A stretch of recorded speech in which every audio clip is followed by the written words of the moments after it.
to do these on Wednesday, but I did not have a chance yesterday. I had a few errands to run. I had to mail out that watercolor commission, which came out wonderfully. I'll have to post the final update on my on the community post or whatever. But yeah, let's take a look at some comics here. Looking at two indie comics that I've gotten from brothers Cooper and Park Lytle. They have here's all their Instagram information here. Filter Feeder Comics, at Cooper.Lytle, at Park Lytle, at Filter Feeder Comics. This is their newest one, Jimmy Jenkinheimer in The First Leap. But I'm going to start at the beginning here. Cooper had originally reached out to me after buying a copy of Gut and Ghost from me, and he wanted to send me a copy of his comic, Rat and Worm, and I said, of course. I love duos. I love indie comics. I love all that stuff. And so Cooper draws them. Park writes them. The first thing I noticed about Rat and Worm is I love the paper quality. It's kind of a newsprint, thin, but it's, again, it like perfectly complements the content here, especially like visually. I love Park's drawing style, or not Park's, Cooper's drawing style. It's very simple, but it's he doesn't overdo anything, but it's not too simple. It's refined enough. You know, there's a lot of depth here, and he saves like, you know, more complicated drawings and dramatic scenes for when it's appropriate, like the pipe room, the big reveal of the pipe room. Like, this is an excellent drawing. This is amazing. And then we're back to more like kind of Sunday Funnies style, you know, side view, just very simple. You know, you get a little bit of perspective work, but in so much as it's like just eyeball perspective, you know, you're eyeballing it, you're not measuring anything. It's got the flatness of a comic, but again, there's still depth. He takes care to have good contrast in here, and he uses, you know, hatching and cross hatching for the most part to do that. I haven't noticed any screen tones. He does have some stippling down here. So he's got a good handle on texture. He doesn't overdo anything. And there's a good sense of depth here. So you see like Rat's cubicle and then cubicles going back. He doesn't put any, smartly, again, he's just got a very good sense of like how to use these techniques and when to use them.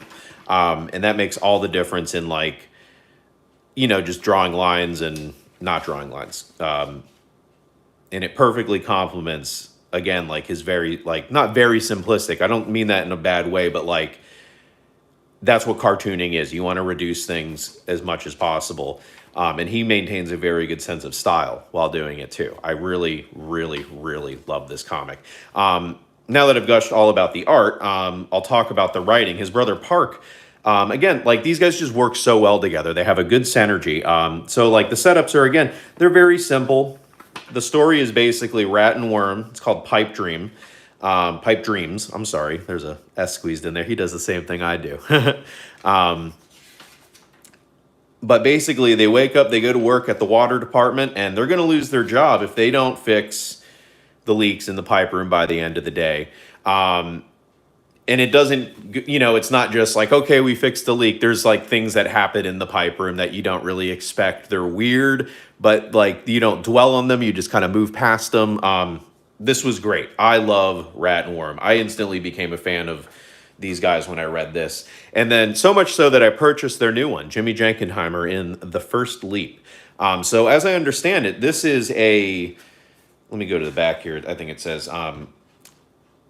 this is in conjunction with a stage play. So I don't know if this is like bonus material or it's like a cross promotion thing or if it's supposed to be like a multimedia kind of experience, but I'm interested. Again, I'm already a fan of their writing and drawing and stuff like that. So it was a no-brainer for me. I love the color work he did here. I don't know what he's using for colors. Could be gouache maybe, or watercolors, or Prismacolors, or what are they called? The alcohol ones. I don't know. You know what I'm talking about. But the colors are great. His color choices are wonderful, and again, still maintaining a very simple style. He's definitely like come back on some of the hatching here. I mean, he's got it there, but it still maintains this like again, it's a very simple style, and then like the addition of the colors, you know, this is exactly what you want. This was a lot of fun. So the story here is Jimmy Jenkinheimer. He works at the library, and he can jump into books, kind of like Gumby, by smacking himself in the head with them. A little bit funnier than Gumby, because Gumby can kind of right into the books. Sorry, sip of coffee here. And you would think that, oh, we're going to have an adventure in a book. But this is actually how he came to have this power. The framing device is fun. He's just sitting atop a pile of fan mail, and he's got a letter here. So this instantly reminds me of that Simpsons episode where it's a clip. It's one of the best clip show ones. It's where Troy McClure is showing like B footage and stuff from some of the episodes and alternative whatevers. But he reads like fan mail and stuff. It's just funny. You know, so you get a little bit of the fourth wall breaking, and then, oh, we got a video of how he got his powers. But I love this crack right here. This is great. This is so funny. We got a Nancy and a Garfield thermos, and they're very excited for it. I love Cooper's style. He made this guy look as gross. See, he saves the hatching to make this guy look gross. Like, he knows exactly, like, what he's doing. And then, again, I love, you know, they're watching a movie. They just, instead of drawing something in there, they just got a screen grab of something and pasted it in there.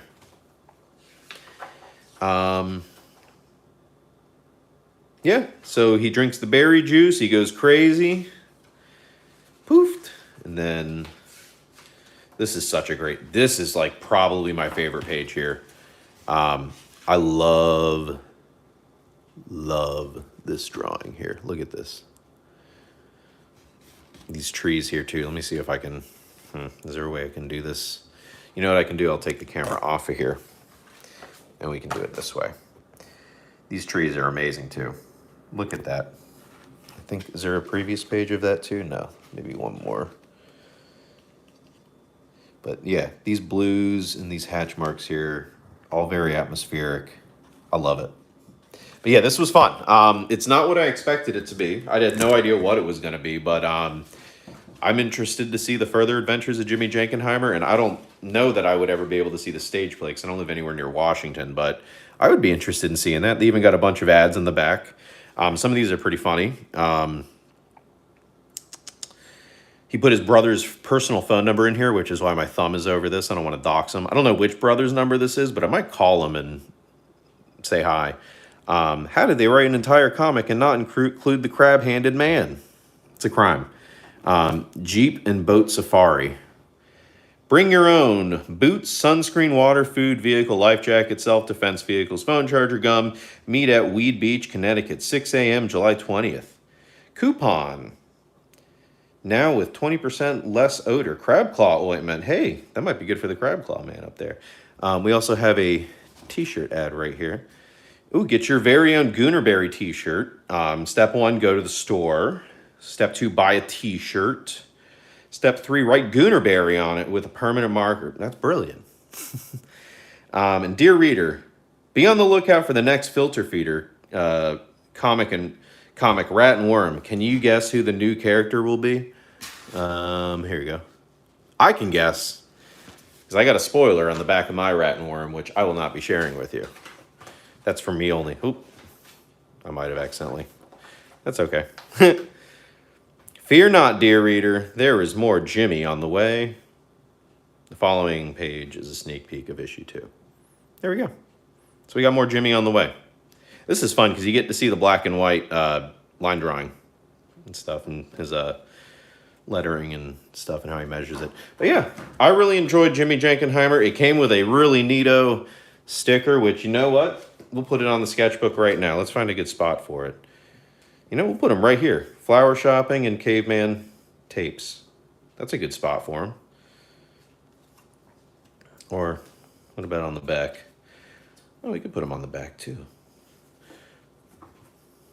It'd be right next to Potty Rules the World and was that Gilbert Shelton and Garbage Partner and Vero's Catching Up on Comics and my Batman, which he's fallen off. That's not good, but yeah, I don't know. What do you think? Front or front or back? I don't know. Probably let's do front. I like it on the front better. But yeah, we'll place this sticker and then we'll be getting the drawing here. We got an 11 by 17. You know, we'll do this sticker later. This is taking too much time. I'm killing time. It's not good. Let me go grab my computer right after I said I'm killing time so I can monitor the chat because I can't see nothing. All right. And we'll get set up here. So this drawing that I'm working on is on 11 by 17 Bristol board. I've never tried to do, whoops, spilled some of my coffee. I've never tried to do a big drawing with a fountain pen like this. So this one was my first attempt at trying to kind of do what I do in my sketchbook, but on a larger scale. You know, just to see what it's like. I had a really cool, or have a really cool picture that I can work off of, which actually I'm going to need my computer for anyway. It's a good thing I grabbed that. Let's scooch this stuff over here. So I can place the computer over here.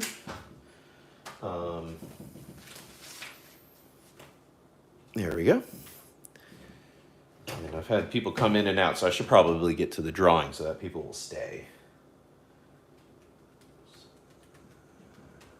Okay. All right, so we want to go to, let's hit YouTube. I probably should have had this done before I started, but you know what? It is what it is.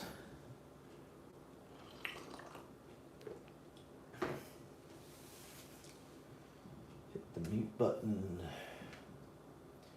View channel. Live stream, and then we'll go to photos here. And I think I have it on my favorites. Let me see.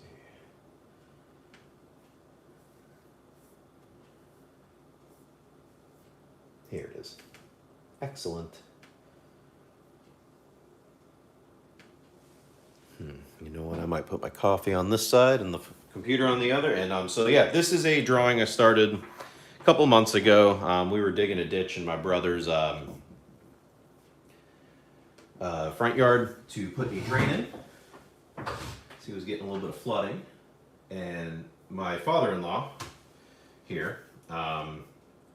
Or not my father-in-law, his father-in-law. Jeez, I'm misspeaking. Once we had dug the big hole at the end of the ditch because we put some rain barrels in there, blah, blah, blah, blah, blah. He thought it'd be funny to lay down in it. And so yeah, I'm drawing that really big. I'm going to try to use my, kind of like, I don't know, whatever my method I've been doing in the sketchbook, but blow it up to a bigger scale to see how far we can take this before the speed wobbles start and we start losing, you know, our sense of proportion and scale and stuff like that. So it's a little bit of a challenge. The reason I want to start this one over is, number one, I've gotten new ink since starting this one, and I'm pretty much not going to be using the old ink. I've already washed my pen out. It's for the new ink only. I also had a few things I wasn't like super happy about. Like, I love this face. I love a lot of aspects about this, but I think the problem that I will run into, which is why I think these need to be more marathon drawings than anything. So we're going to see how far we can go today with that. Is that some of I lose a sense of like good contrast with some of this here. And I kind of messed this up, so I had to white something out. So it's a good enough reason to start over. So start over we shall. Let's do it. Let's get to drawing here. Let me pull up my reference. Hey, good morning, Dracula. What's up, man? All right, I got both things up so I can see them both. I can see the chat and I can see my ref. All right, so now, whereabouts do we want to start? We want to figure out, maybe he's about in the picture a little under halfway. I'd say that's about halfway. It's about halfway. So we'll go to about here. I think that would be good. And we're going to start just kind of roughing this in. Let's pick a good anchor point.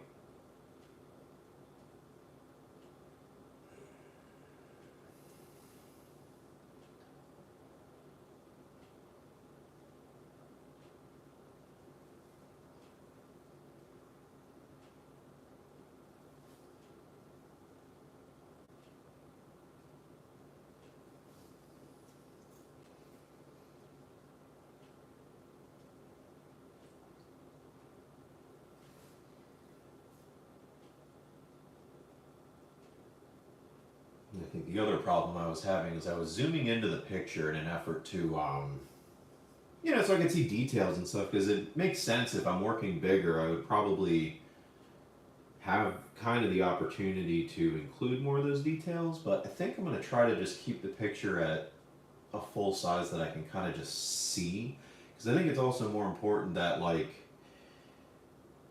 the features are important, and we might be able to go, if I'm conservative with my lines, I should be able to go back in and work a lot of that in, after the fact. So I think that might be my method of attack on this go around. So we're going to try to, like, I need an anchor point. So we're going to, eyes are always a good anchor point. I don't know. It's kind of cheating, I guess. But you can set a lot of your, it's not really cheating, but,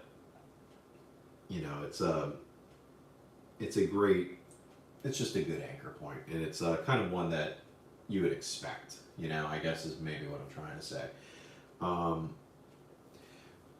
But they are, nevertheless, and it's because they can set proportions well for the face, which is going to set proportions for the head, which is going to set proportions for the body. You can kind of, it just extrapolates from there. And if you're careful and you're conservative and you kind of creep up on these things, you'll be all right. Occasionally, you do have to do like a few bigger swings here and there when you hit a spot that's a little troublesome. I guess would be a word to say. When you're not entirely sure how to proceed, and you usually have a couple of options there. It's okay, go to a different part of the drawing, and now that you've expanded one part, you can take a look at the other part and see how that balances out, because more often than not you wouldn't think so, but when you do that, you find that those parts do kind of inform each other, because it's like a sense of balance that you're working on in the drawing, I guess.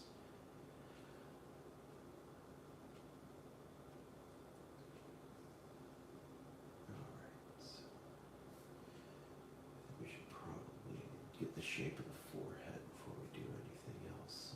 His eyes do kind of go like that. It's kind of gaunt looking.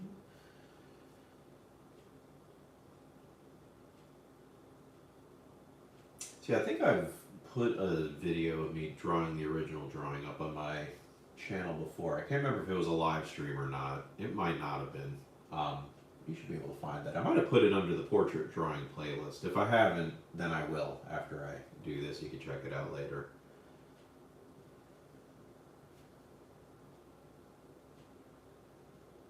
But again, it's just me saying a lot of the same stuff. The method doesn't really change. It's just you kind of want to be conservative with your lines, because you can always add more. You can't really necessarily take away.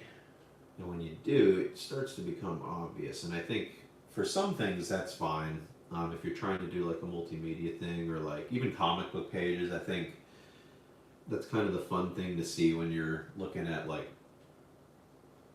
the raw art of comic book pages is the all the whiteout and the things that were just cut out and pasted right on top, and you get to see it. You get to look at the process, and that's what I like about that. But I think some things it's also fun to just be like, no, this was, I just want to use this one material on here, and that's it, kind of thing. But it just depends on what your intent and your interest is. I just happen to really, really, really like the fountain pen a lot. I'm using the Pilot Prera fountain pen today, as always, and I'm using it with. I mentioned I changed my ink. Originally, I was using the Pilot black ink, which was good. You get a lot of ink in there, and now I've switched over to the platinum carbon ink, which I really, really like because it is completely waterproof. It also seems to have a much higher black point. Like, it's much darker than the other what do you call it, ink, which is good. The other ink seemed to like kind of vary too. Like, I don't know what it was about that, but it wasn't like as consistent in the way that it dried. Like some lines would look grayer. There'd be a variation of like gray and black. It just, it worked if you have to put it in the computer and like up the contrast. You'd still get a nice solid line. And if you zoom in, you can see kind of the way that it dries. Which, I guess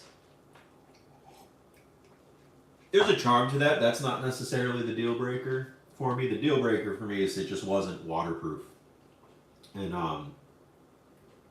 when this is your preferred method of drawing, and this is the tool you feel like you kind of get your best work out of, it's kind of a shame I just didn't feel comfortable using it for like commissions and stuff, because it's like I couldn't attest to how well it'll hold up after. Well, I guess I can attest to a couple of years, because I got sketchbooks with fountain pen drawings that are like maybe 1.5, 2 years old.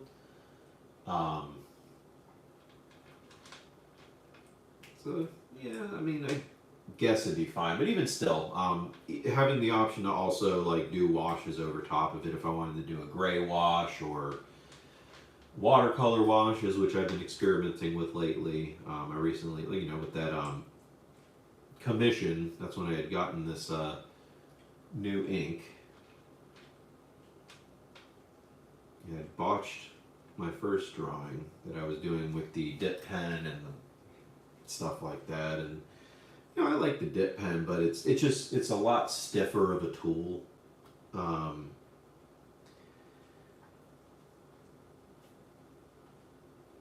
don't know, it's just not my favorite. And it could just be the ink I'm using. Maybe I gotta probably experiment with the different types of ink that are out there.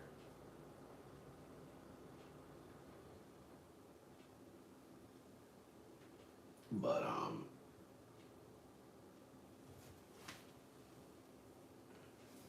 yeah, I like this new ink. It's a little pricey, but I think what I'm getting out of it is well worth it. Especially, it kind of just upgrades my favorite drawing utensil. And that's always good. I like having a tool that I really like, and I've made it better. Which is one of the things I really like about the fountain pen. It's like, you take it apart, you can clean it, it's completely mechanical, and it's very user friendly for stuff like that. It's not as complicated as you would think. I made a little, I think I posted on here, I might have made a short, but I definitely made a reel on my Instagram about disassembling it and cleaning it and then refilling it and stuff like that. It looks complicated, and it's probably just the way I edited it and stuff, and the choice of music I did, especially for the cleaning one. I put like this really, what's that Aphex Twin song from Drooks? I don't know what it's called, but it's the one with like the whips, so whoosh, whoosh, ah, that one. And I edited it like really fast, so it was like really whiplashy and stuff. But it's fine. I mean, there's a lot of like steps, but it's really not hard. It's just like cleaning anything, You just flush a bunch of water through it.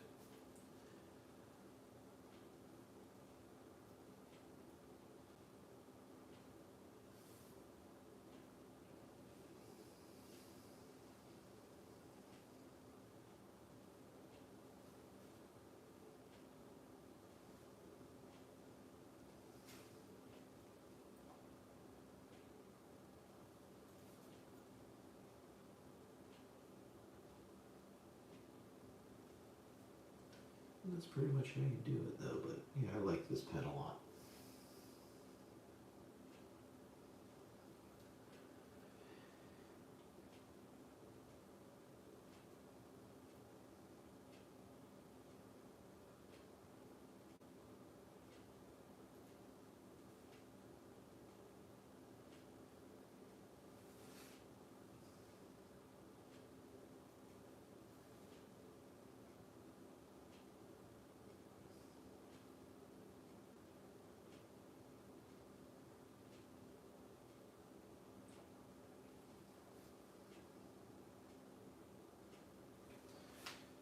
Yeah, to connect this with the comics talk earlier with Jimmy Jenkinheimer and Rat and Worm there.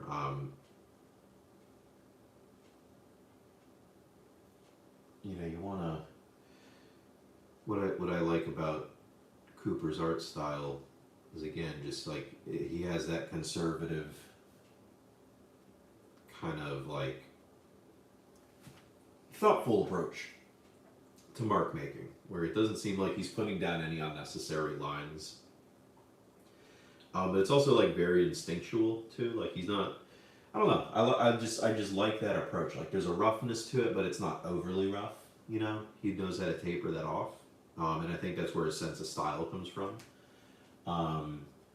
Because it's rough, but not in the way that it's unappealing. It's still very appealing and like charming and earnest too. There's an earnestness to it. Yeah, I think that's a good way to put it.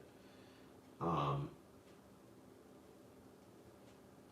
don't know. It just could just be a personal taste thing, but I just really respond well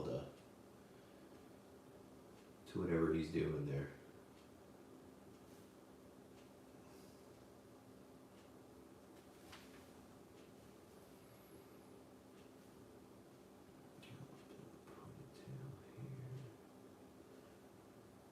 Braid. How far down does that come? I think that past the beard, probably like right there. So I would say.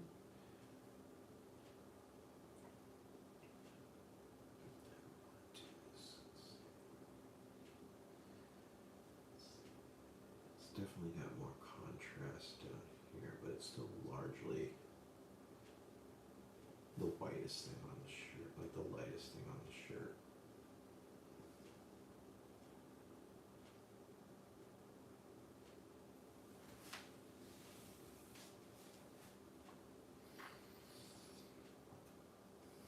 Make sure we can see what I'm doing right. Yeah, we can see what I'm doing. I can even zoom in a little bit too. That's why I zoom in.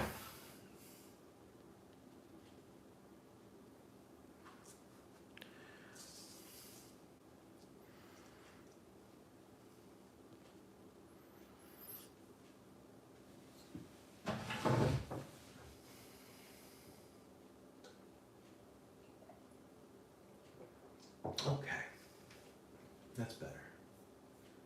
Yeah, zoomed in a little bit.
I want to give it a different texture for sure.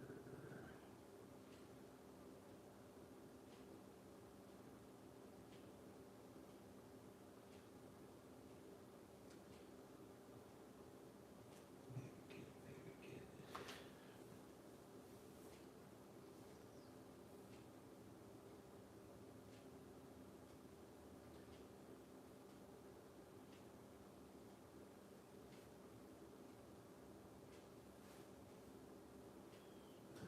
Start doing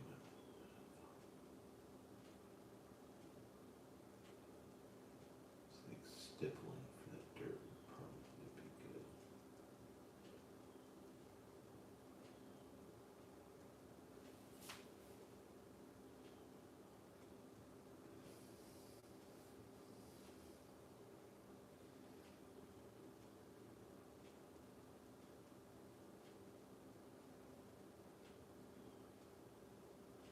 We can even still do stuff like that. And this tarp is like almost completely black. There's some variation in there. So we don't want to commit too dark here. Let's see.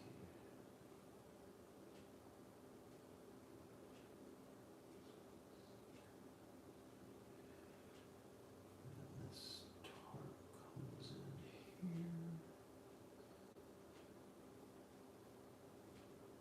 We'll kind of leave that one be for now. Let's come to this side.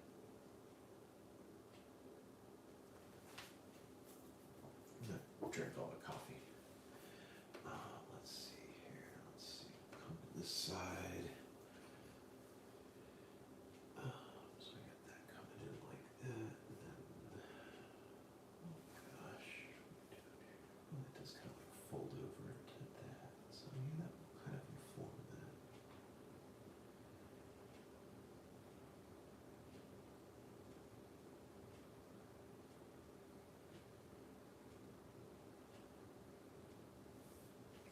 So maybe the shape that this takes is more of a, like a U here, or a J, probably closer to J, because you need that sharp curve right there. And that's kind of where it crests here, where you get like more, not as like completely black here. Let me see. Whoop, don't want to drop a computer here, just need to adjust the screen. And then it kind of works up into this shape here. It's a little darker again, so you get a little bit of like depth.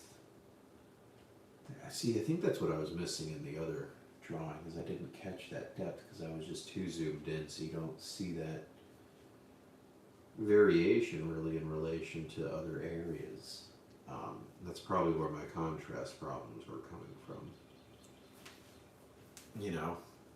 Whereas I'm not getting too much of a likeness, I think, on this go around. But it's close enough, you know? I mean, it's pretty close, actually. We'll definitely be going back at some point in the future and see what we could add to this, but yeah, you definitely have a variation of like light and dark within this here. It doesn't look like it at first, but I think I just needed to adjust my computer screen. Let's go a little dark right here. So we're just going to be like making these kind of contour lines and filling them in, you know. That's kind of the way I do it. But you just kind of establish a direction where the planes are going. And that's more or less, yeah, how you do it, I guess. I don't know. And then what do we got here? Does this one, yeah, this one kind of dips too. So we'll get this one nice and dark too on this side.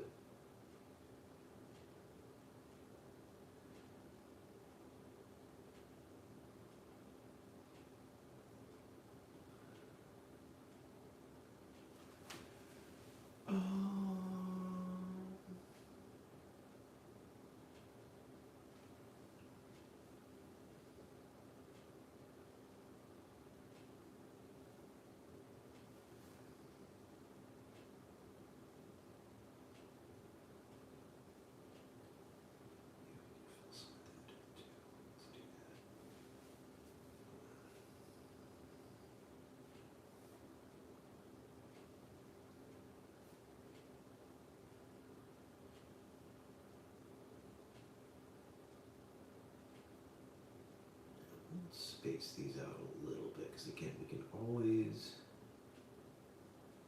go in between a little bit later and add more lines. Although you definitely have like a light, light, light, light, and then like a medium going to dark over here. Like it kind of recedes back here. I don't know what that's all about, because even when I zoom in, I can't quite work out what this fold is doing. It's a strange kind of shape it's making.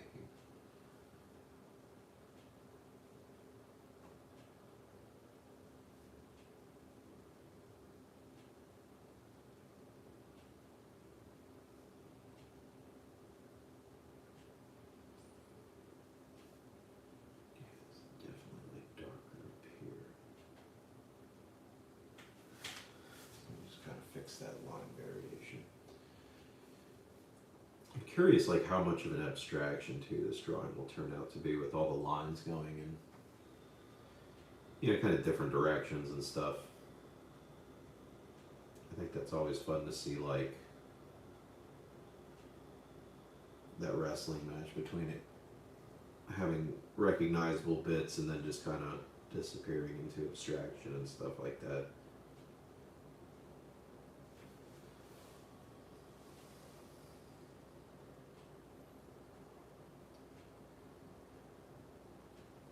Kind of like overthinking something, you know? It's like you can catch little glimpses of what you're trying to reach at, but ultimately some of it gets just lost in the noise, you know? Look at me making artist statements on the fly. I mean, that's really all an artist statement is, right? It's just like stuff you're thinking about while you're doing the thing, you know? Like all these like kind of schizophrenic narratives you're creating. I don't know, that's my understanding of it. Maybe I'm doing it wrong though.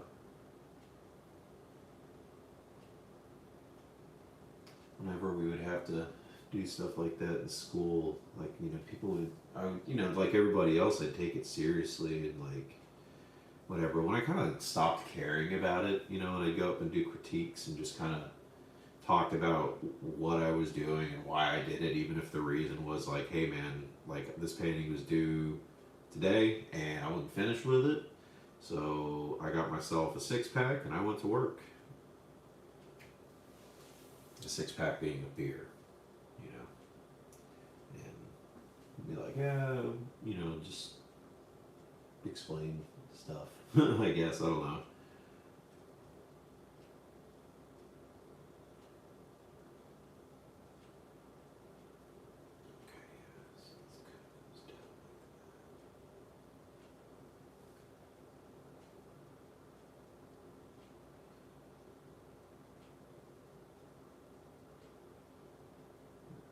Perfect.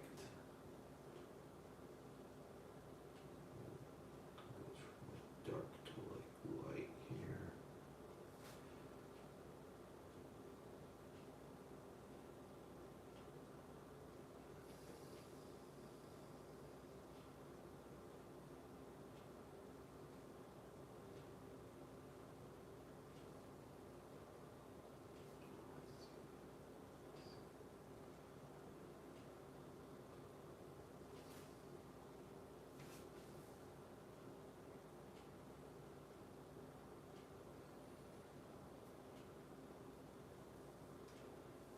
This is one of those areas that's going to be a little bit more abstract, but that's okay. That's not necessarily a bad thing. We just push forward. That's the important thing with these drawings. Just push forward until, you know, you can kind of just tell when the speed wobbles or whatever you want to call it. It's just not looking right, or it's not feeling right, or it's starting to take away when you're adding things. You know, you start to lose elements of the drawings in the noise. You gotta know when to cut off the noise. That's an important thing to do. Cut off the noise and assess.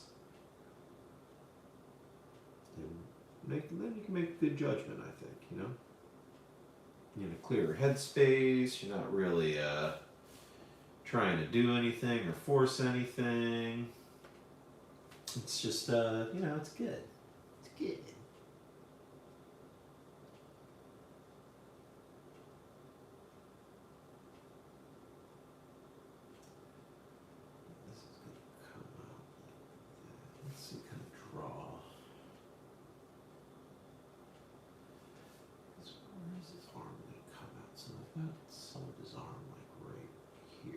start drawing that too, because that's going to also, if we know where this arm is on this side, we'll know where this side of the arm is, which I'm suspecting is maybe about right there, but better to know, right? Or figure it out before just taking a leap. So, you know, you want to take leaps, but you don't want to just like jump for no reason if there's a better way to do it. How far down are we coming? I guess we got to do the bottom of this ponytail so we can, because we figured out this hair tie part comes to about right here. And then we can leave a little space there. I like leaving a little space there because then you can put like another tie for the hair tie. And sometimes, like jazz, it's about the notes you don't play. You know what I'm saying, folks? It'll be like John Coltrane or Miles Davis with the pen over here, you know? You want to respond to what's going on and what you're looking at and what you're trying to record, but sometimes that response is silence. You just gotta let it speak to you. And then once you start putting stuff on the page, you get a little bit more context for what's going on between you and what you're looking at and what's coming out of the pen. And then you really start to dial in, I think. I mean, with drawing, it's just about finding that sense of proportion, finding those little anchor points here. So like, again, this is kind of an anchor point for me because it's going to establish how low in the torso we are, because I have wrinkles that come off of here that will establish the chest, you know, which will decide how far out this wrinkle comes, which will decide where the, you know, it all just kind of rolls into it. And speaking of, let's just go ahead and start this over here. We didn't let this come out far enough. See, this is one of the things where it's like, oops, we didn't have enough information when we drew it. But it's not so bad that we can't hide this little mark, because what we have here is this arm in shadow, so this can easily turn into a contour or hatch line. You know what I'm saying? That we can later use for, what do you call it, for value. And then this is going to be almost completely dark back here because this is more of the tarp. And it looks like it's much darker than the other side of the tarp, at least on the top here. So we can just go ahead and start hatching that in so you can start having a good sense of contrast for some of the stuff around it. 'Cause again, what you're always looking for is contrast, line direction, and form. And like a lot of that works together to create that form.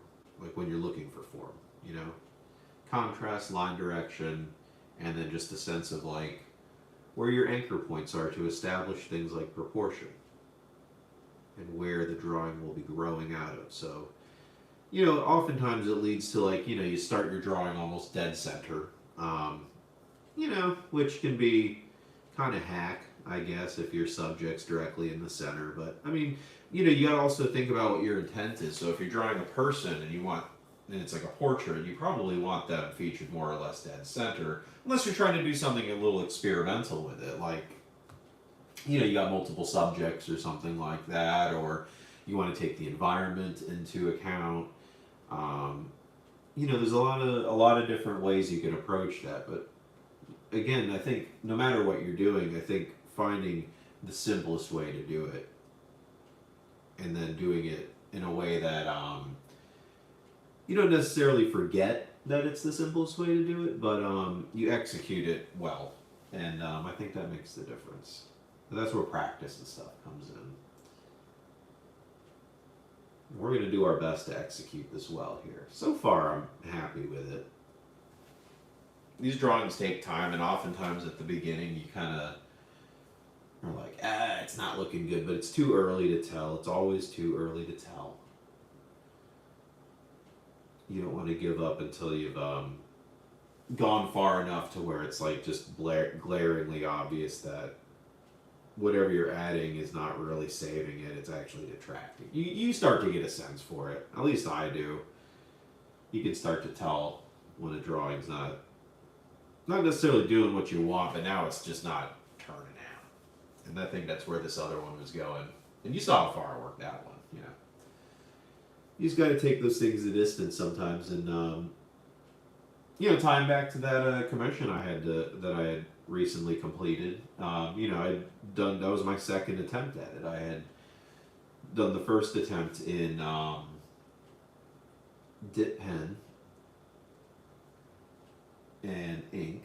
Sorry, I'm just looking at the sprinkle here. I don't mean to stutter or kind of space out there.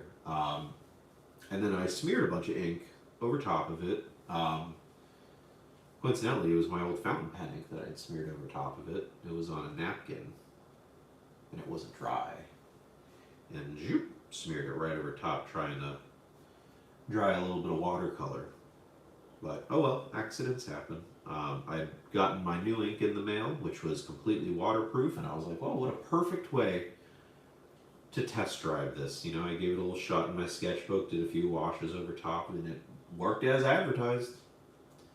So I decided, yeah, I'll just redraw it using the fountain pen. And the advantage of that is, like, again, I could just dive right in.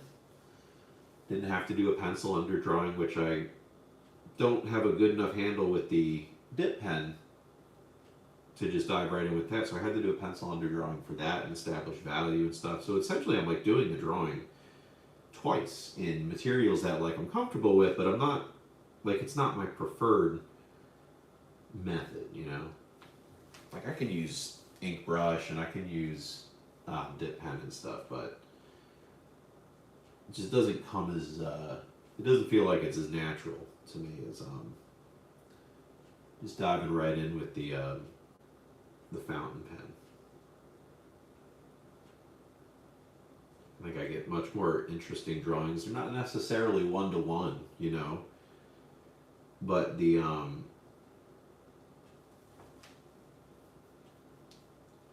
don't know, I wouldn't call them caricatures either, but I think I capture something about the subject, and I think the process aspect really appeals to me. Like, I like looking at that in other people's art, so I think unconsciously or consciously I kind of go for that myself when I am drawing or making art.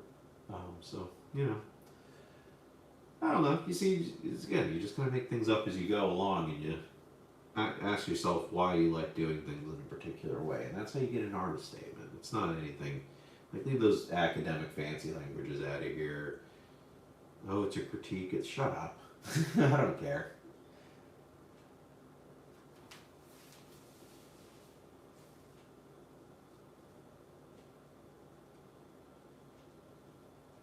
There are some art like that. That's like, oh, it's a critique of this and that. That is interesting though. Like, what's that guy? Ai Weiwei. He has those glass sunflower seeds or whatever. And, you know, again, like, I like stuff that where, you know, process is important. Even some of that can get, like, a little weird. Like, I remember, I forget the artist's name, but there was an artist we saw in Art 21 in high school. We would have to watch that for, like, reading day or whatever. Like, I don't know, like, would she like make soap out of a cast of her head and chocolate out of a cast, lick and lather, I think it was called. And then she would lick the, you know, you start getting into like weird performance stuff when you talk about process, I guess. And that's where it starts to, you know, get away from me for a little bit. But I like craft process, you know, and somebody figuring out how to, I don't like speak through that craft, you know, and I don't think it's necessarily like a mastery of the craft, because like, I don't think you ever like truly master anything. Isn't that like the struggle of being human? You don't really ever master anything, you know. You have things you think you're in control of, but ultimately you're not the master of them, blah, blah, blah, blah. But it's that reaching, I think, and then within that reaching, and that comes style and all that. It's, you know, I'm very much of the opinion that,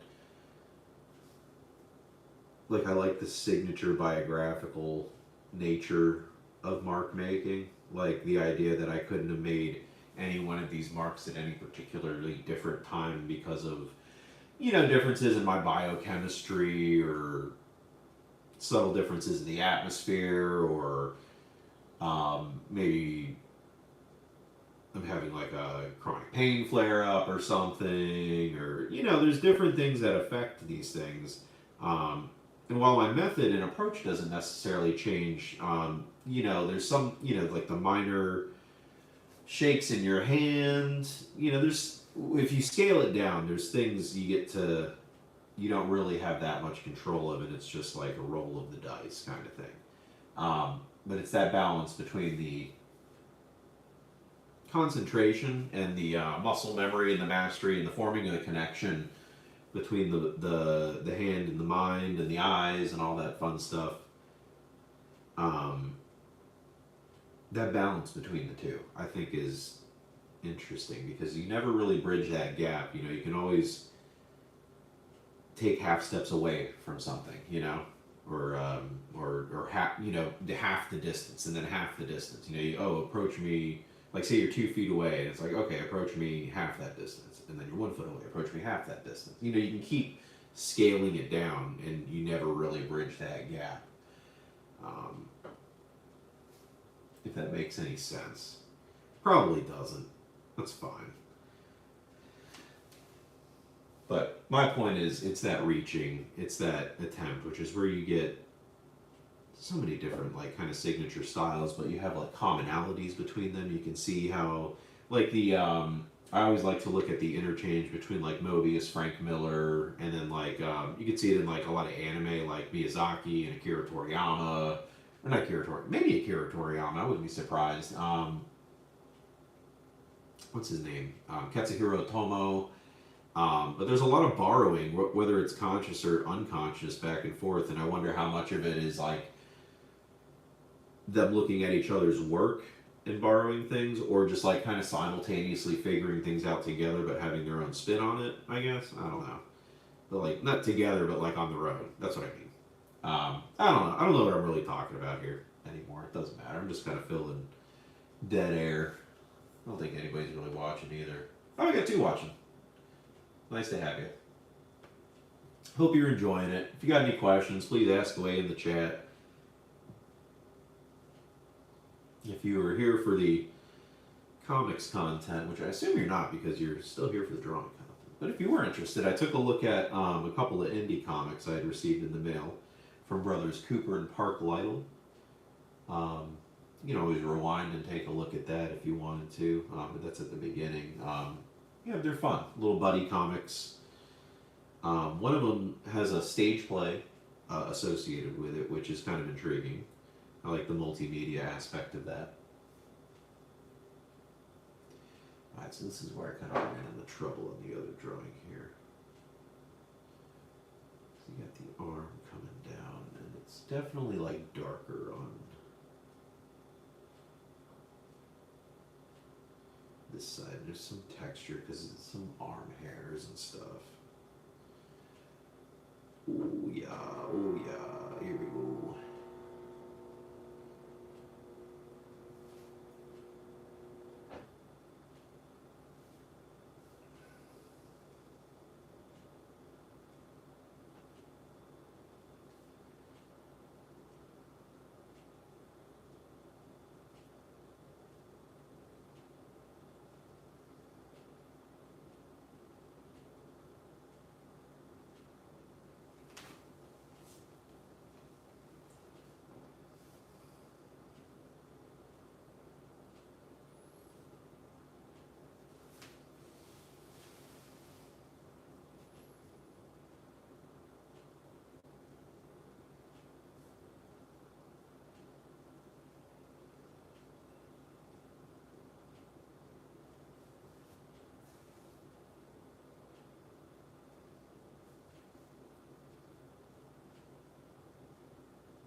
Starting to get hungry. I might make some eggs after this. We're going to go for as long as I can. I think, again, the idea with these types of drawings is to try to sit down and do as much of it as possible in as few sessions as possible. I think I kind of ran into a problem when I didn't do that the last time. I let too much time go in between sessions, so much so that I ran out of my old ink, got a new ink, but you know, we'll just ride that wave of opportunity that I feel we landed on when we used that ink on the commission there. So, you know, I don't mind redrawing something. Sometimes it's, well, if I like completed something, it could be a little bit of a chore to start it again, but you know, you just kind of have to talk yourself into it a little bit.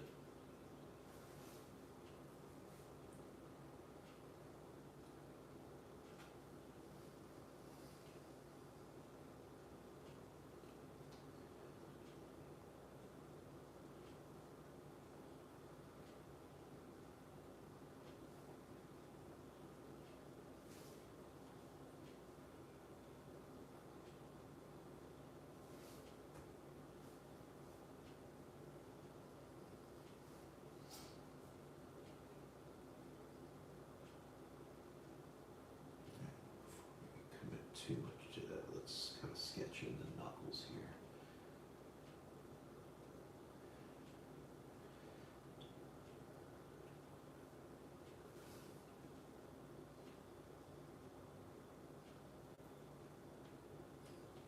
How much variation we got in those shorts there?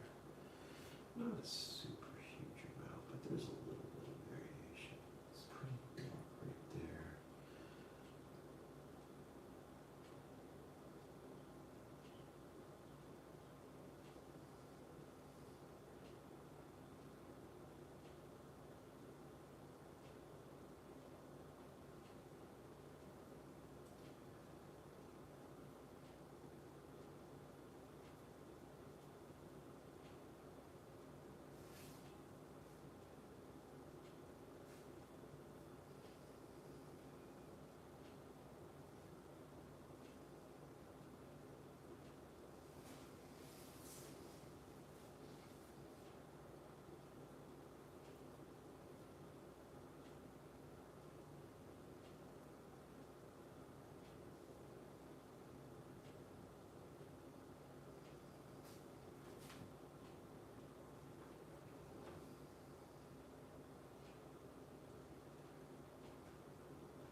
Yeah, so far, I mean, here, let's just even take a look at the little bit of contrast difference here.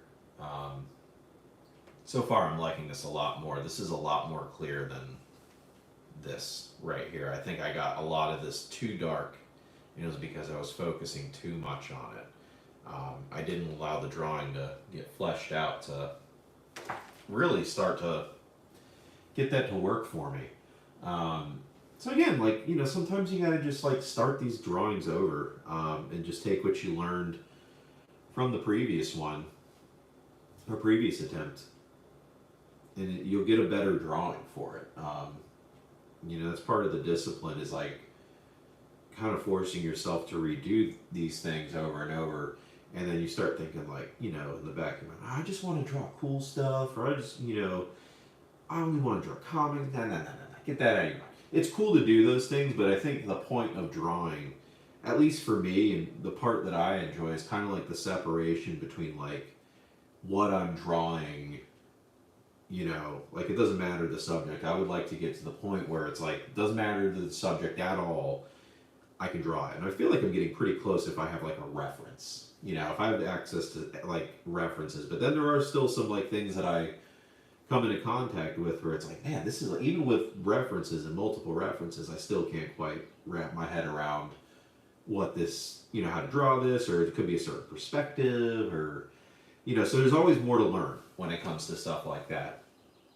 But with that, I think, is like when you kind of separate yourself from like what it is you're supposed to be drawing, the better you are at drawing just like what's in front of you and flattening this three-dimensional kind of plane to a two-dimensional surface or whatever, you know, if that makes any sense. Um, which is why it's like really important, I think, to draw from life rather than draw from photograph. But photograph is also, you know, if that's what you got, man, that's what you got. You know, it's better than nothing. Um, but also, if you can, you know, bring your sketchbook with you. Try to look at what's in front of you, pick an anchor point, you know, and draw from life. It's like that flattening of that processing of that information and that flattening of it that you do between your eye and your brain and your hand is so crucial to drawing that, you know, if you do it enough, you know, you do get to a level where you can start drawing comics just right off the dome with multiple poses, and you know, it expands your imagination because it expands your mind's eye and expands what you're able to do with I guess it's like a level of consciousness or something. I don't know what it is, but to me it just seems like you're forming just a stronger connection between your hand and your eye and your brain. And I think even when you're just staring at a blank sheet of paper, you get a with enough practice, you get a good enough sense of like how, you know, even just different lines work, and if they're going in different directions, or like when it's interesting to kind of taper them off, or you know, whatever it may be. I'll stop John over here for a little bit.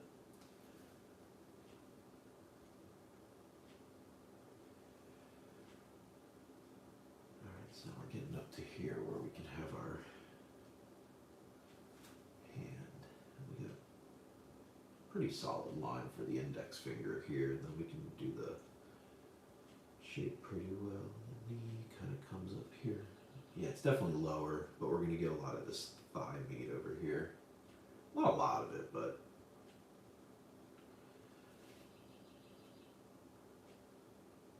that definitely went up a little bit too much.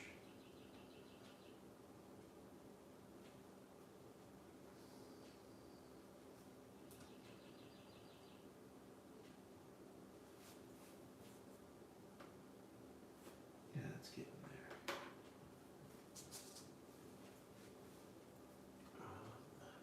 Okay, then we'll just kind of fill this in with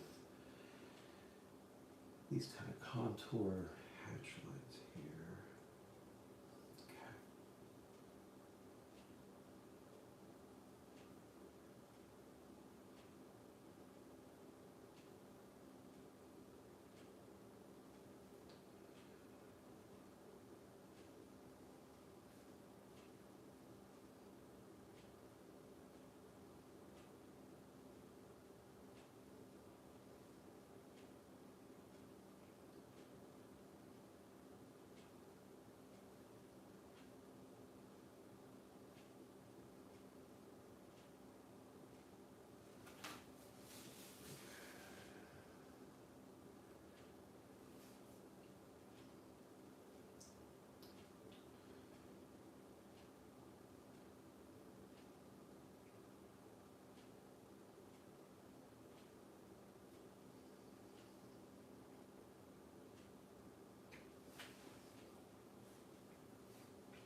The trouble with drawings like this isn't as much as I would like to just marathon draw it. I don't think I have the level of concentration to do that. I'm good for now, but I do have a couple of, I gotta start another commission today actually. I just got a deposit for it. It'll be a fun one too. Might once I get that one going, maybe I'll live stream that one later this week. That would be fun. 'Cause that one's a fun one to draw. I like the thumbnails I've done for it so far, and I got the rough pencils, but I gotta clean them up and fix some perspective stuff, and I want to make sure it looks good. I don't want to give anybody anything that they're not gonna. I mean, I don't want to give anybody anything that I don't personally feel proud of. You know, like if I feel a little bit embarrassed about it, then it's like, I don't want to give that to you. I feel bad. But I haven't encountered that yet. I just, you just make sure it's good. And if that requires restarting the drawing, then so be it. You got to stand by your work, I think.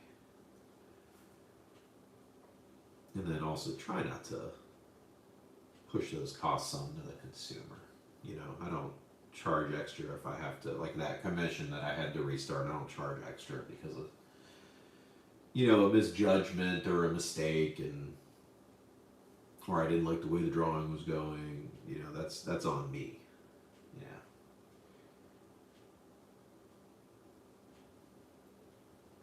I already given myself in the price points a little bit of a grace period, and it doesn't cost that much to just restart a drawing other than time, so it's like whatever.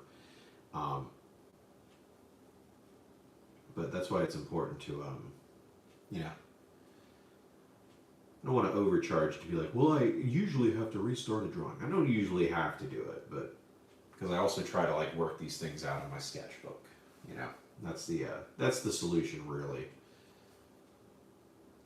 Is if I'm careful and work them out in the sketchbook, generally it'll be just fine.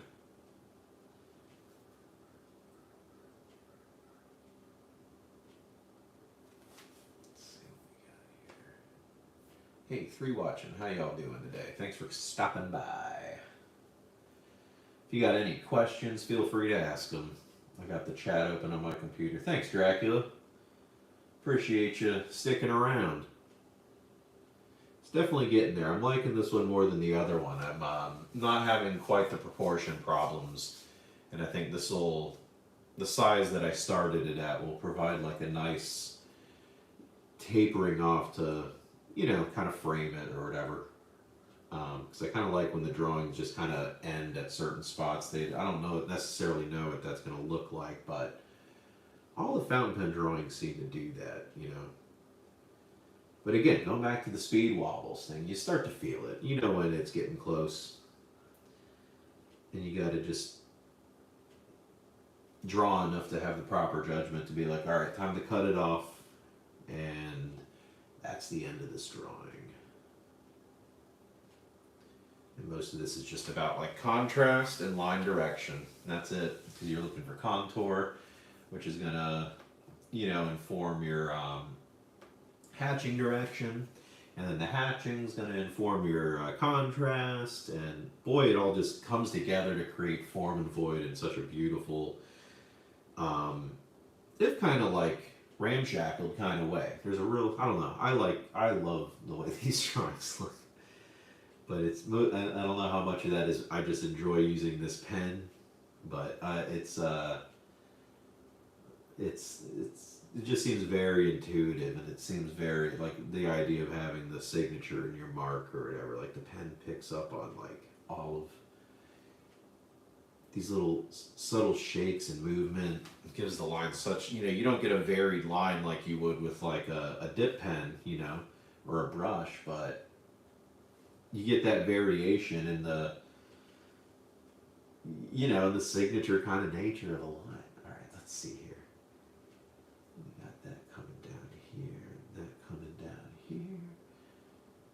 This is just like a piece of dirt here, but it's a solid enough line. I'm just going to kind of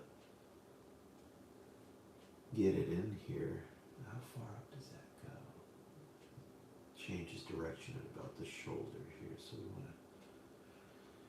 to go up and then in about right there. We'll just stop it there. Again, we don't want to take too many big leaps because this is probably going to be informed by how this ultimately comes out and around, and then you have some contour and value of the dirt coming this way.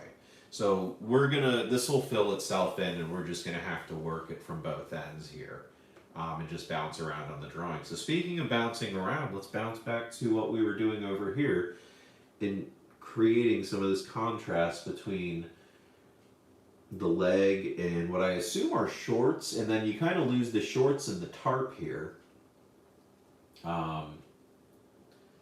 So we're gonna have this like sense of abstraction here, and it's just gonna seem like this black void, kind of coming up from under the body, which I guess kind of goes with the picture too, because it's like he's supposed to be like, we dug a ditch for like obviously like water drainage and dug this big hole, but rain barrels for the water to drain into and stuff, and then obviously you lay in the big hole and pretend like you're dead.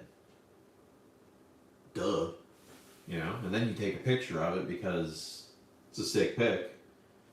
And then I see the pic and I say, boy, that is a sick pic. I would love to draw it.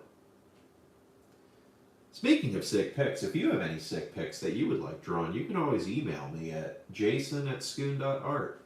JASON@SCHOON.ART. That is my email address, and I take commissions. If you're in the U.S., I will mail it to you. If you're not in the U.S., we can work something out at a lower rate, I guess. Then I can just email you a digital file or something. I don't know how comfortable I feel like shipping like artwork overseas. I just don't know what the survival rate of that is, or if it's lost in shipping. I mean, I don't know. I wouldn't know how to. It seems like it'd be opening up a big can of worms rather than in the U.S. I don't know. But I also haven't had anything get lost in shipping really so far in the U.S. I've never really had a problem with the postal office. Although I did have, I think it was Cooper, I sent him a copy of, he ordered a copy of After Frank Miller. And he said it like didn't arrive for like weeks. And I was like, what? That's so strange. He's like, yeah, it said it was delivered. And I don't know. So that was a little snafu, but he ultimately got it. So,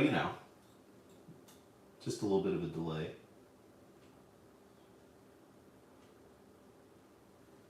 But he got it.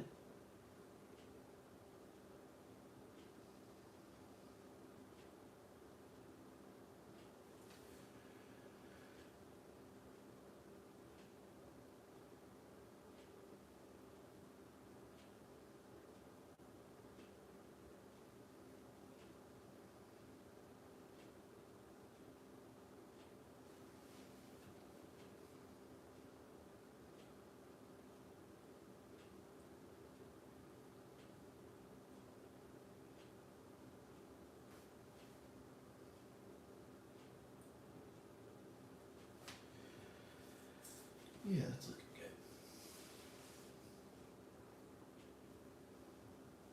Now we're just going to work on some of this contrast here. So we definitely have our strongest line on this side because it's darker. There's like a piece of straw or wheat coming up out of the foreground here. That's kind of neat. And then I'll allow that to recede a little bit.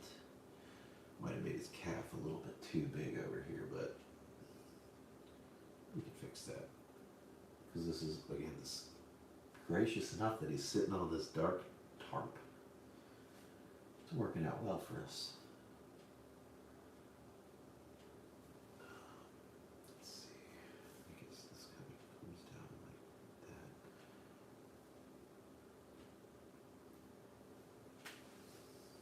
Okay, that way it's got like a little bit of a fold there. There's a couple of twigs coming up here too.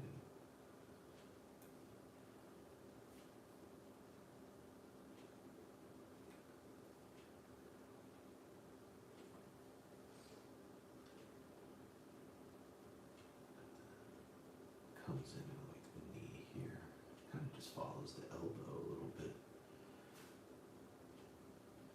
And then you have that kind of overlapping that line there. And then this starts to get a little bit unsure of itself. You can start using different texture there because that's part of the wall. And then this, so you have a combination of this kind of going up still this way and also coming, what direction is that? Like kind of out that way. So we're going to go ahead and just put those down to establish the direction of those hash lines there.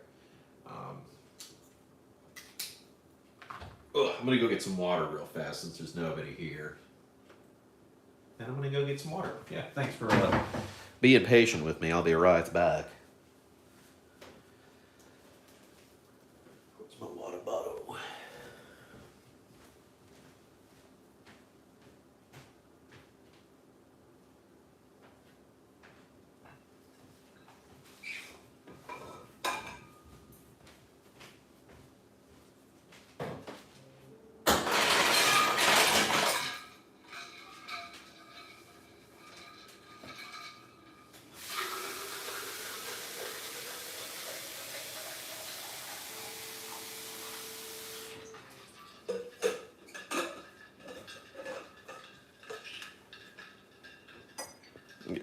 coffee cup since we're done with the coffee.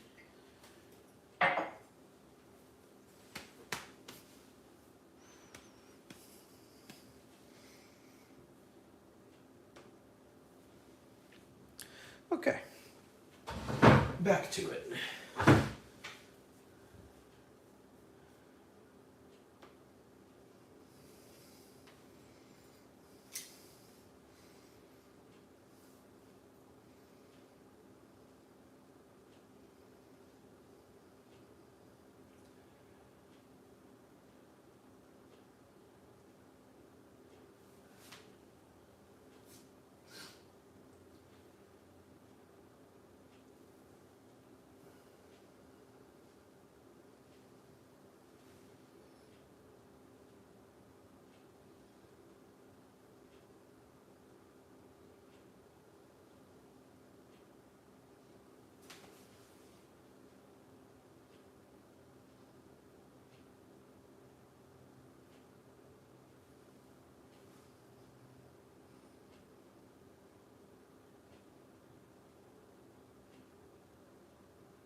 I think I'm going to start doing much bigger drawings. I got a couple ideas, or at least one idea. I want to redo one of my Inktober drawings, but really, really big. I got a really big piece of Bristol board I can do that on too.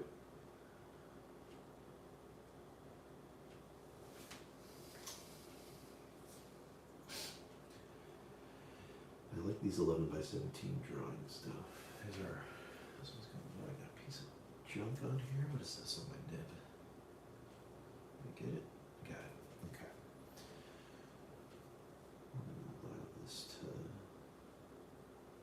breathe a little bit here because it lightens up, but then it gets dark in this corner again. So let's darken this corner.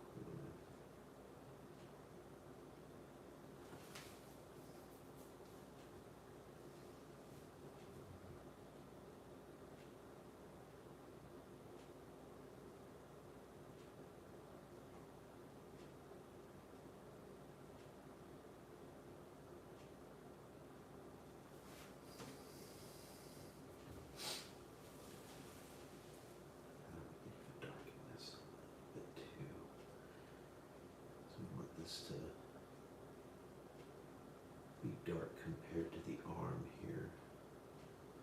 Give this more of a mid-ground kind of feel. And then it does lighten up around here, but not super, super light. It's definitely lighter than some spots on the dirt though. I could cheat and like turn this picture to grayscale, but I'm not going to do that. I'm going to eyeball it. That's the best way. I love eyeballing stuff. If I got to get out a bunch of tools to measure something, nuts to that. It's probably why I'm not a good carpenter or anything like that.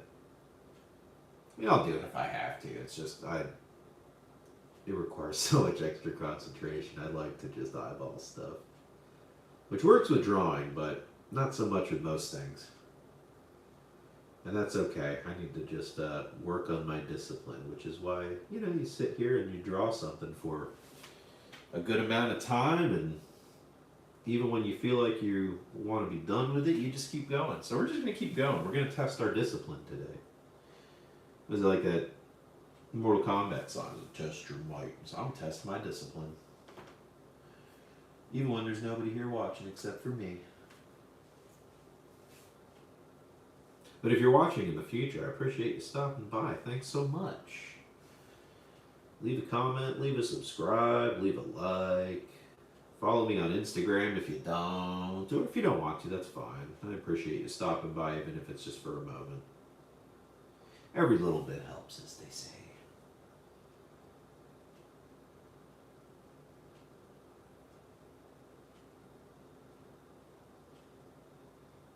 Yeah, this definitely seems to be the move. Is like keep the picture, the reference picture, small.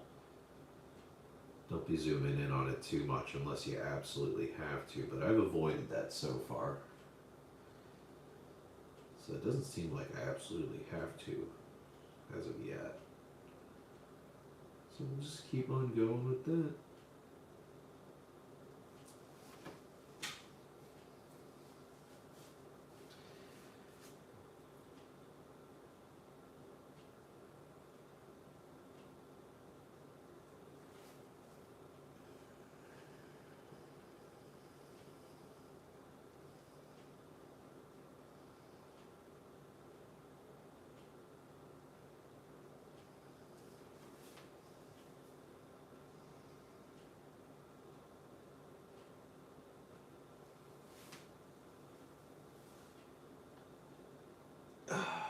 Yeah, this will also help in making a commission price list. I gotta be working on that soon, so if I could get this drawing done.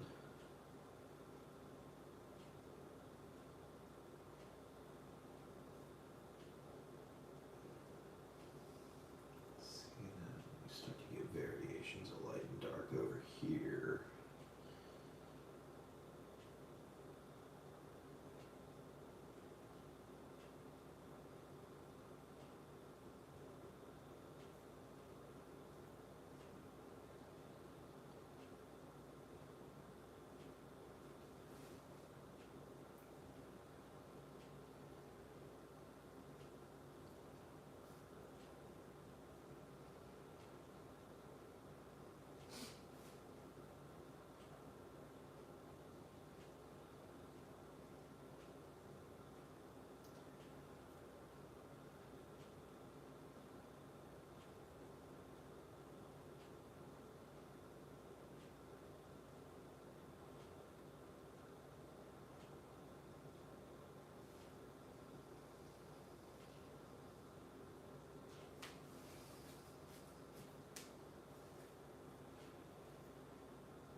This is where we gotta start getting careful about where I'm placing my hand. I should probably get a piece of tracing paper to put under my hand. But maybe next time I get up, I'll do that. I don't want to start smearing ink, making mistakes that don't necessarily need to be there. Some of these mistakes I'm okay with. Like, you know, you eyeball something a little off, you get to cover up, you know, the wrong pen stroke or something, but a smear is harder to hide because that's like a completely different texture than what drawing with a pen is going to give you. Unless, like, you know, you start putting that in your work, like, you could definitely make it work, but it's just not something I don't know, I haven't gotten a smear that I like yet, you know. Sometimes they add a little flavor to, like, sketchbook entries or whatever, but not necessarily as part of the gestalt of the drawing itself. But in the context of the sketchbook, like, I think there's something charming about that. But we're not trying to sell anybody our sketchbook unless I'm gonna trade it for a castle in Paris, right, Robert Crown? I said that in a comment section yesterday of the Robert Crumb Instagram, and somebody was like, a castle? It's a one-story cottage, but, you know, I don't care. I was just trying to, I don't know what I was trying to do. You just put something down there to get people to respond to it. But you don't want to do anything like super offensive, you know. Sometimes you just do something that's slightly untrue. like Robert Crumb trading his sketchbooks for a castle in Paris. I mean, I don't know, I've never seen pictures of his house, but it's, you know, I think it's still the point stands. Like, and Robert Crumb's a funny one to always be like casting stones, because he's like, you know, as much as I like his art, he doesn't seem like that pleasant of a guy. Have I tried drawing with? You know what I did a long time ago? I haven't drawn with coffee, but I did like a coffee stain on my sketchbook page, and then like went in with like a micron and started like filling in, you know, the different shapes that I saw, and that was fun to do. I haven't really done anything since then, but I have been thinking about doing that with the watercolors. There's a really cool artist that I like named Matthew Allison on Instagram. He's at Cankor, Cankor. But he does these really cool, like, what the heck are those alcohol markers? I can't think of the name of them. But he uses those, and he does like kind of these abstract kind of color forms. But, you know, they'll have like vague skull-like features on them or whatever, or the facial features, and then he fills them in with his he's got a really sharp like inking technique, but they make really striking drawings. But I've been thinking about experimenting with that in the fountain pen, although doing the fountain pen or the dip penning over top of something that has been previously wet seems to make it dither or run more than I like. So you don't get quite as solid as of a line. But yeah, I guess that's a long way of answering the have I tried drawing with coffee question. I mostly like to drink coffee.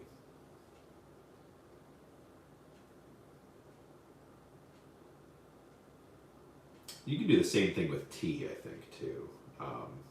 Like I've seen people like take a tea bag and like kind of pop it right on the page. And you can kind of fill in those splatters. It's definitely like fun to do.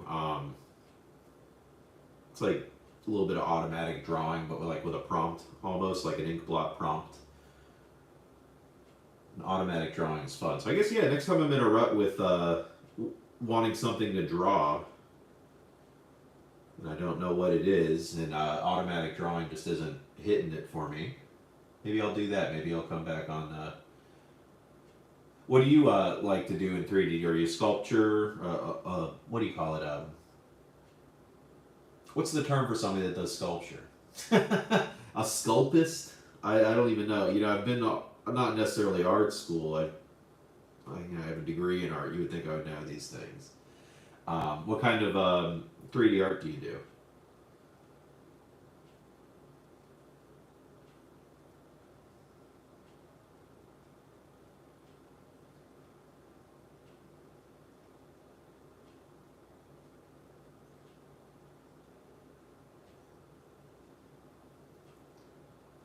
Sculpting recently. Do you use like plaster? You found object guy. I have a friend who I took a semester or two of welding school, and I met him there. And he went on to. He lives in. I think he's like right outside of Atlanta, but he does. Not only does do like commercial welding, but like he's getting into like, creating art with all the welding supplies. He does some pretty cool stuff.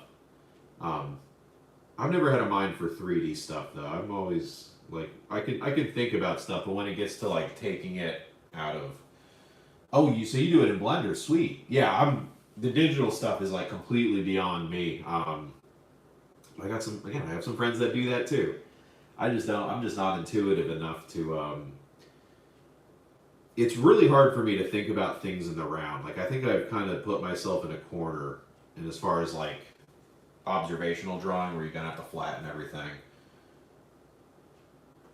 You should though. I mean, if you have an eye for it on the computer, and it like get your hands on some like clay or something, and just I think you'd be surprised to see how well some of that translates to real life. And how much some of it is like just different, and the different kind of learning curve with hands-on stuff. I mean, at least that's the way I feel when it comes to digital drawing and digital coloring, as opposed to pen and paper. I kind of just prefer pen and paper, but it's mostly just because I feel like I already know how to draw, and now it's like I feel like I got to learn the computer.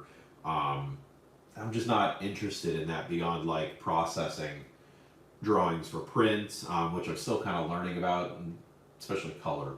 That's difficult, and I'm finding out that on GIMP there is no CMYK color profile. So if anybody knows of a CMYK color profile download for GIMP on Mac, please hit me up because I am out of ideas. The Adobe page is down. I don't want to pay for Photoshop. I absolutely refuse. But when it comes, since I'm starting to work with watercolors, I need something that I can process these things in on the computer properly for print, because I don't want to give somebody something they want to print out and then it just comes out the color's all wrong. Yeah, it's probably worthwhile to like. I mean, I need to get my hands on more 3D oriented stuff. My brother's into working with clay and pottery and stuff like that, so I think that might be a good field of entry for me, because it's, I don't know. In my mind, it seems like there's a similarity between what I'm doing here and what probably likely I suspect is the process for pottery, or what, based on what I know about it and what I've seen, I could probably latch on to. But yeah, I just haven't I haven't done that. I get too focused on it. But yeah, I'd say if you're interested in it, go for it. Get a sketchbook at the very least. Like I bet you find if you start like working with clay in real life, I bet you'll find that it might be beneficial to like try to visualize these shapes on a 2D surface. So maybe that's the entry point in the drawing for you. I don't know, but no matter what you do, I always encourage anybody to draw.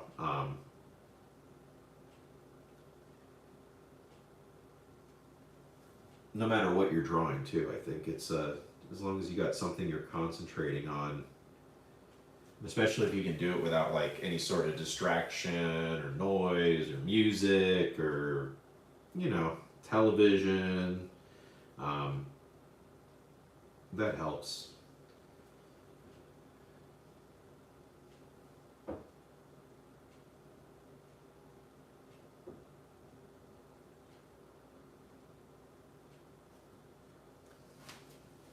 yeah, we're getting some good contrast on here. I think at this point we might even be able to start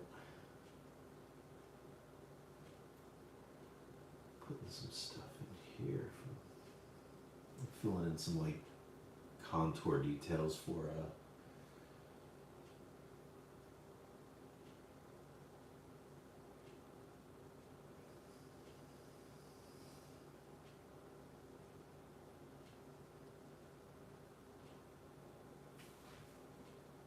Thanks, man. I appreciate you saying that. Doing my best. Yeah, restarting this from, I had attempted this months and months ago. Kind of the preamble I said at the beginning of this live stream, but I used a different type of ink. And then, I think I lost a lot of contrast stuff in here that I think looks much better in here. Like, this is much more clear. And I think I was starting to have proportion problems too, because I was zooming in on the photo to draw specific things.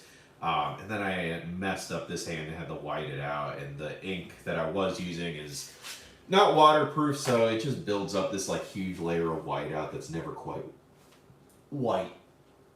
So, just reached a point where I feel like I learned what I could from that previous attempt, and then, just start it over and see what we can do with it. And I think kind of the observations that I've made about where I went wrong, and then trying to not necessarily compensate for them, but like what's a different approach, has definitely helped. I don't want to go too dark here because we also want this to be different enough, not just in texture but in value. That tarp is definitely darker. Okay.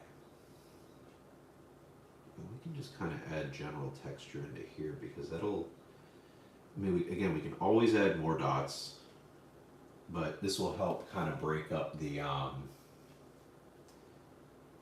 composition a little bit, and kind of signal that I can, it's kind of, it's just kind of anchor points. It's always about anchor points, and you can use anything kind of as an anchor point that you can come back to later while you work on a different part of the drawing. And another mistake I think I made on that other drawing is I let too much time pass in between drawing sessions, and then when I came back to it, it just wasn't looking right. And coming back to it so late that I had gotten a different, I ran out of that ink and had to get a different type of ink, and the different type of ink is actually better because it's waterproof. I can watercolor over it if I want to. More importantly, if I do a commission in fountain pen, which is my preferred method of drawing, I think I get a better drawing. If somebody were to commission me, you're going to get the best drawing out of me if I use a fountain pen. So now that I have ink that is 100% waterproof, I don't have to necessarily worry about maybe accidentally a little bit of moisture gets to it and it smears or it just lifts off of the paper, like that other ink can do. This ink does not do that, it seems like. I can go directly over top of it once it dries with watercolors and it doesn't smear. There does seem to be a limit to it, but I think that's more to do with the paper than anything. Which, as far as paper goes, this fountain pen works really great on watercolor paper. It's a little rougher than the Bristol board, because watercolor paper has like a tooth to it, so that way it can absorb the water and whatever. It can be thicker and not like fall apart, while you're using it or whatever, or wetting it. But at some point it does start to kind of tear up the paper, so you don't want to be like pouring watercolors on your watercolor drawing. But the drawing on the watercolor paper is not too different from drawing on the Bristol board. It still has that same sensation of like skating across the paper, which is where I feel like the intuitive nature of the fountain pen kind of comes to, it's what I like about it. That's the quality of it that I like. It picks up on all the subtleties of what you're doing with your hand, and I don't know, I feel like I've been doing this long enough. I've formed a pretty good connection between my mind and my eye and my hand. Still, it could always be better, It's always taken half steps forward. You never really bridge that gap, like I said before. But that's kind of the thing you chase, and you know, I guess there's worse things to chase. I suppose I could be spending my time learning an actual like utilitarian skill, but I don't. Sorry. What, I get a text here? Let me take a look. Text messages.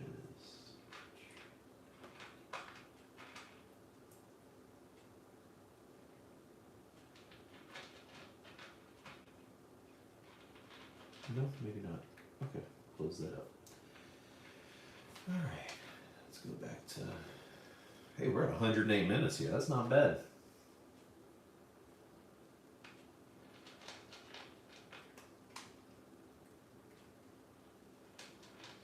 I do want to eat something soon though, so I might break this off. I'm getting hungry. I didn't really eat breakfast this morning. Might have some eggs. Then save my chicken for a later lunch.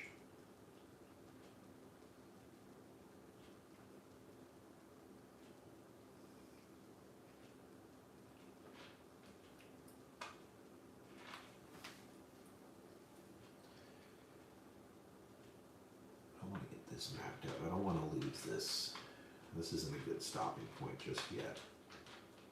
Let's get this dirt area kind of mapped out here, and then we'll call it, I think. I really appreciate everybody stopping by and chatting and stuff. We probably got another like 20 or so minutes left, I would imagine. My belly's starting to growl, so we'll try to go for about that long. It's always fun to draw live on YouTube.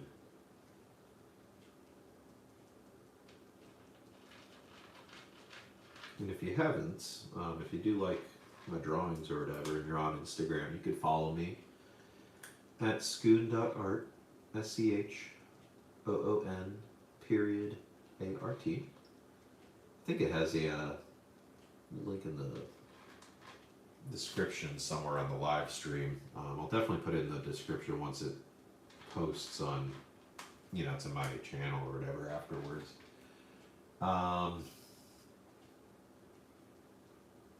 What else? If you're interested in purchasing some art, I do have some original art for sale as well as some prints.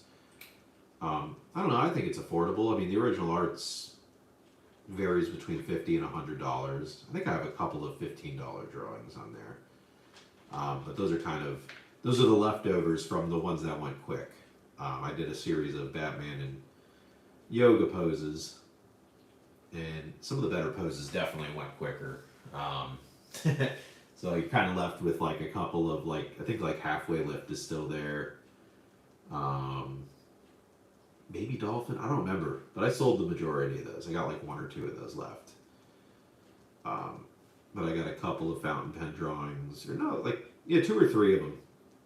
They range from $50 to $100. I think all of them are Batman too. So if you're into Batman and The Dark Knight Returns, go check out my store under the original artwork section. Got a lot of brush drawings, ink brush drawings on there too, actually, from my zine, After Frank Miller, where I crammed as many characters into the Dark Knight triumphant pose as I could.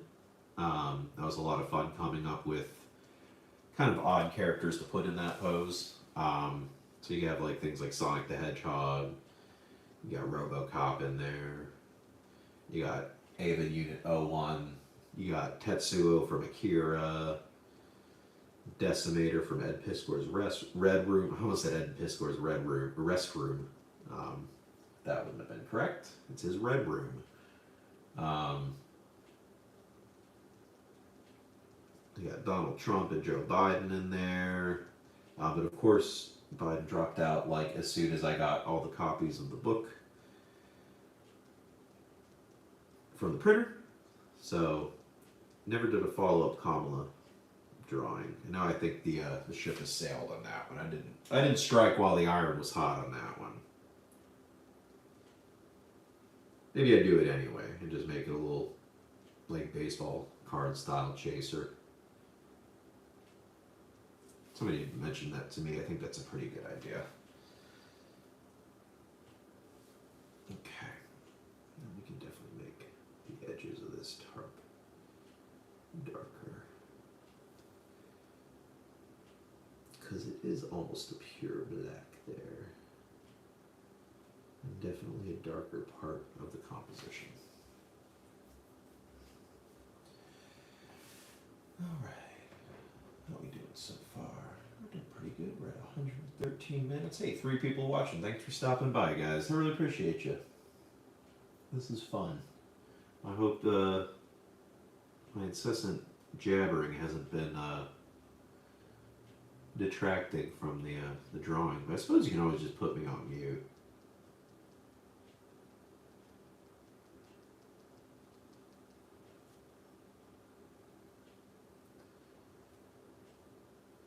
This kind of goes like that.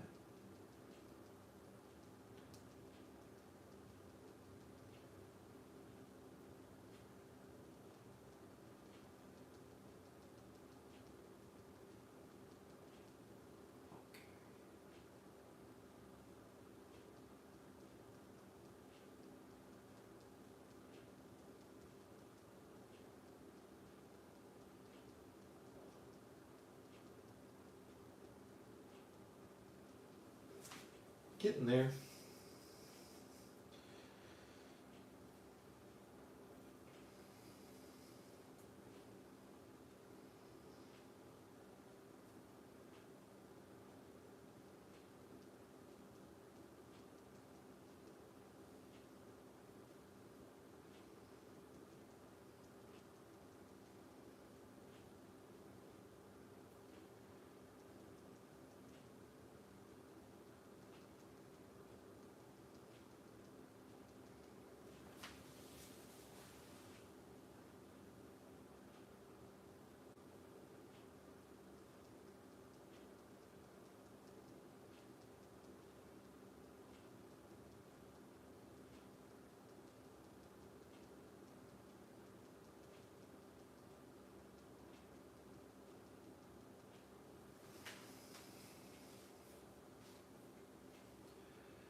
Hey, enjoy the biscuits and gravy. Thanks for stopping by, Graboony. Yeah, if you follow me on Instagram, if you got your sculpture stuff on there, I'll give you a follow back, man. I usually follow artists back. But thanks for stopping by, dude. Enjoy the biscuits and gravy.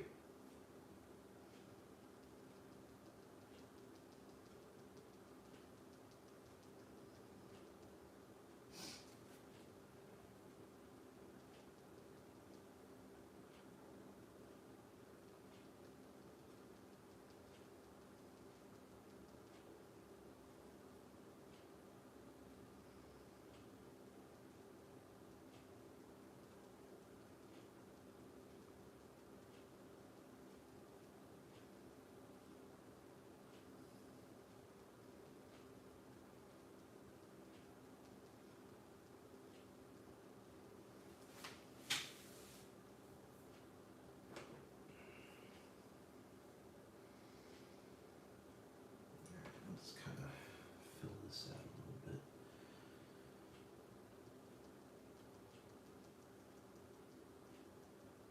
And then we'll call it.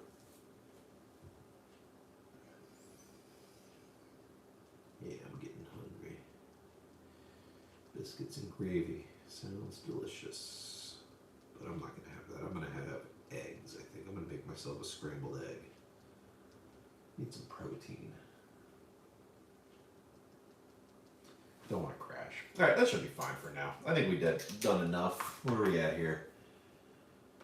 Let's see, we've been going for 117 minutes, so we're probably at like close to 110 minutes of drawing. You know, I talked about those comics at the beginning, which I'll do a little revisit here. Cooper and Park Lytle. Doing some fun stuff over there.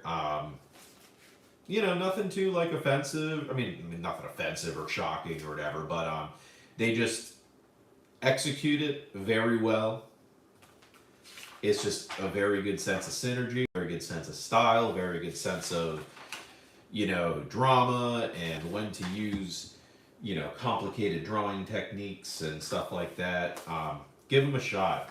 You can follow them at cooper.lytle, at park.lytle, and at Filter Feeder Comics. They're great, man. Check them out. If you're also interested in some of the stuff I do, I have a comic called Gut and Ghost about a pile of guts and a ghost and their roommates, and their light goes out and they got to figure out how to change it. We'll give you a little preview there. You know, so it's black and white art. A lot of non sequitur, stream of consciousness kind of stuff, really surreal. Kind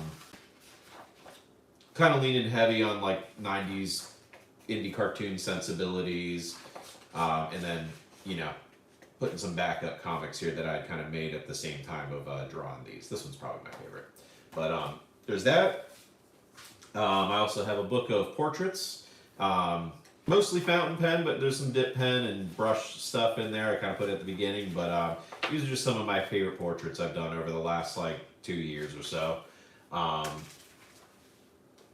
then I also have, as I mentioned before, After Frank Miller. This is a fanzine tribute to Frank Miller where I jam as many characters as I can into the Dark Knight Triumphant pose. So we got the Decimator, you got RoboCop, Master Blaster, Sonic the Hedgehog, Tetsuo, Popeye, Donald Trump, the Megazord, Joe Biden, Giant Robot, Johnny Sacco, Ava 1, Concrete, Gohan, you get them all. And then you get Frank Miller, and you get me. And on the very back, you can draw your own on the blue line drawing, and please send it to me. I got a little blog going after Frank Miller. You can find that on my website, www.scoon.art. Any purchase of the zine, you get a copy of this fold-out zine here. The Dark Knight Tonight Returns. I'm redrawing The Dark Knight Returns to be about McDonald's. This is page 1 that I've compressed down to a fold-out zine. You get to the end. You unfold it, flip it over, refold it into an accordion style kind of dealio here. Cover panel start here. Continue reading till the end. So yeah, if you like stuff like that, you know, you can find that on my website, www.scoon.art in the shop. Or scoonart.myshopify.com. Zines are $5 a piece. You know, you get a free one of these with it. I also have original art on there. Most all of the drawings from here are for sale on there. So I'll tell you the ones that have sold. I think a couple of them have sold, actually. I gotta get back to the guy who wanted RoboCop. I don't know if he still wants it. Sonic has sold.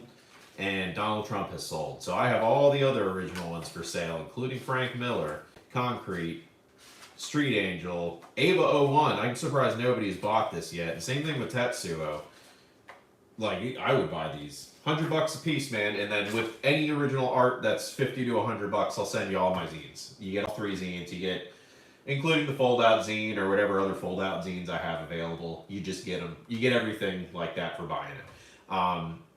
Follow me, Instagram, at scoon.art. Like, subscribe here, hit the bell. I'm going to try to live stream like maybe 2 or 3 times a week.